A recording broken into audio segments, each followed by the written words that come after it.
Another legendary music venue will be closing its doors. The Cobalt will hold its last punk and metal show tonight, and Graham Clark has something to say about it in this installment of The Third Rail.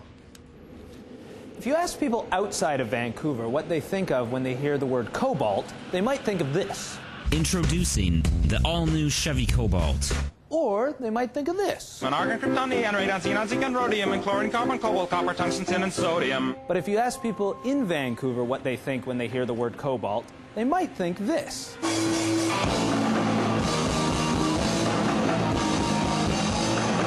For over 10 years, this dark and dingy club has been the host to many young bands, as well as what some people call a self-policing audience, which is a rarity here in Vancouver.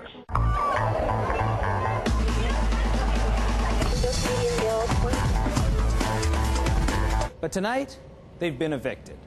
The reasons for this are as varied as the people you ask. The landlords say it's because the liquor license isn't being used to its full capacity.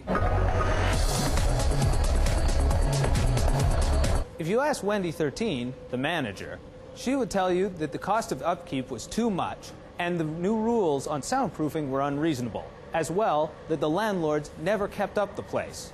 Some speculate that the Cobalt falls within the Olympic security zone, and that's why it's being closed.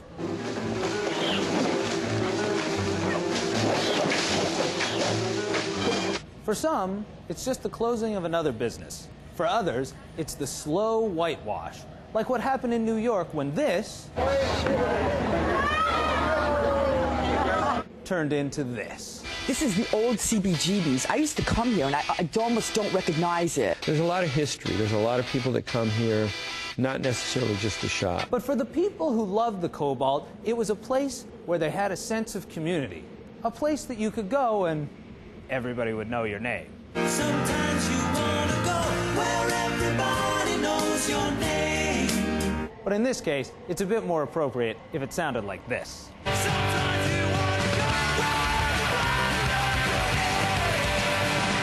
Now, I know that this closing is just a temporary setback for both Wendy and the people who love the Cobalt, and they'll find another location. And when they do, I wish them the best of luck.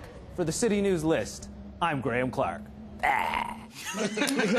Well done, man. I hope they find a new location. That was a great venue. Yeah, I don't doubt that they will. I mean, the resourcefulness of the community that built up that club and kept it running all these years in the worst of conditions will find another venue and it'll thrive there, I'm sure. Because that was sort of like our CBGBs. Like before that, I was sort of sad when the Mighty Niagara closed downtown. That we see hard rock groups really cheap and get cheap beer and stuff. And what they missed in the montage there, where they had rock performers, they forgot comedians because we would all perform there. Yeah, I've done comedy there, and I was one of the girls promised in the neon rope light. All right. Coming up, we'll show you Japan's adult version of Sesame Street. Send us a message. Visit our website, thelist.citytv.com. We'll be back. Terrifying.